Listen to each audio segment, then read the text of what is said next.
ব্যক্তিগতভাবে বুদ্ধদেব ভট্টাচার্যের সঙ্গে আমার খুব বেশি পরিচয় হয়নি, কিন্তু সিঙ্গুর আন্দোলনের মধ্য দিয়ে তার পরিচয় পেয়েছিলাম।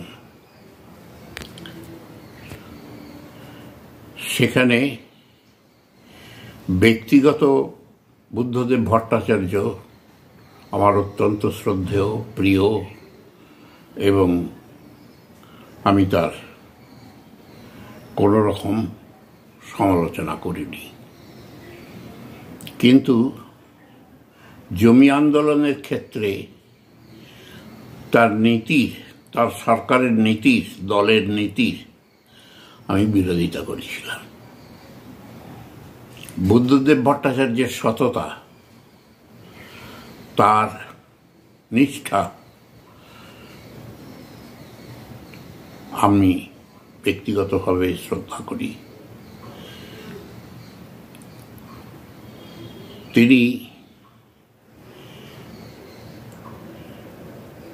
তার প্রয়াণ দিবসে কি বলবেন? মানে সিঙ্গুরে শিল্প করতে চেয়েছিলেন, এখনো শিল্পের স্বপ্ন অধরা। প্রয়াণ দিবসে এই কথাই বলার যে তিনি একটা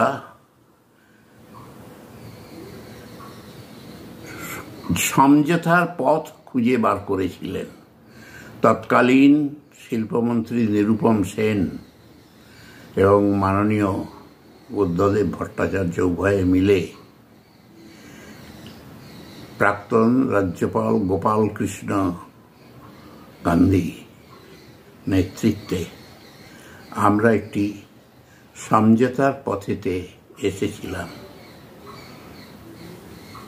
যেটুকু জমি স্বেচ্ছায় পাওয়া গেছে সেই জমিটুকুতেই শিল্প টাটাটা করবে, আর অনিচ্ছুক কৃষকদের জমি ফেরত দেওয়া হবে। এই রকম একটি চুক্তির মধ্যে আমাদের মিটমাটে তখন মাননীয়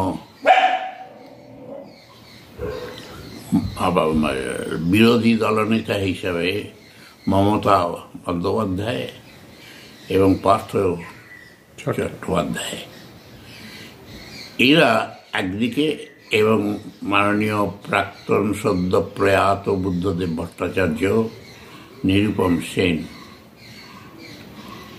সবাই মিলে একটা চুক্তিতে আবদ্ধ হয়েছিলেন। কিন্তু দুর্ভাগ্যক্রমে এই চুক্তি যদি তার দল, সিপিএম দল যদি মেনে নিতেন, সমর্থন করতেন, তাহলে সিঙ্গুরের শিল্প, টাটার শিল্প হতো। কিন্তু বুদ্ধদেব ভট্টাচার্য, নিরুপম সেন একদিকে, আর একদিকে মমতা বন্দ্যোপাধ্যায় ও পার্থ চট্টোপাধ্যায়, প্রত্যাশা পূর্ণ হলো না। পলিট ব্যুরো সিপিএম এই চুক্তি বাতিল করে দিয়েছিলেন। অনেক জমি তো ঠিক হয়নি এবং শিল্পও হয়নি। এই একটা হতাশার চিহ্ন, ক্ষোভের, দুঃখের, যন্ত্রণার চিহ্ন এই সিঙ্গুরে রয়ে গেছে। যদি আজকে সিঙ্গুরের শিল্প হতো, তাহলে আমার এখন মনে হচ্ছে যে সিঙ্গুরের শুধু নয়, সমগ্র পশ্চিমবঙ্গের একটা শিল্পায়নের সম্ভাবনা থেকে থাকত, এবং সমগ্র পশ্চিমবঙ্গের অর্থনৈতিক পরিস্থিতি একটা বিরাট উন্নয়নের সম্ভাবনা ছিল। দুর্ভাগ্যক্রমে কৃষকরাও জমি ফেরত পেলেও চাষযোগ্য করে পায়নি এবং শিল্প হয়নি। সর্বদিক দিয়েই সিঙ্গুরের কি শিল্প, কি কৃষি, সিঙ্গুর বঞ্চিত হলো ওই ক্ষেত্রতে। নিউনুর সোফা সেন্টার এখানে সমস্ত রকম সোফা পাইকারি ও রিটেলে বিক্রয় করা হয়। সমস্ত সোফা নিজস্ব কারখানায় তৈরি করা হয়।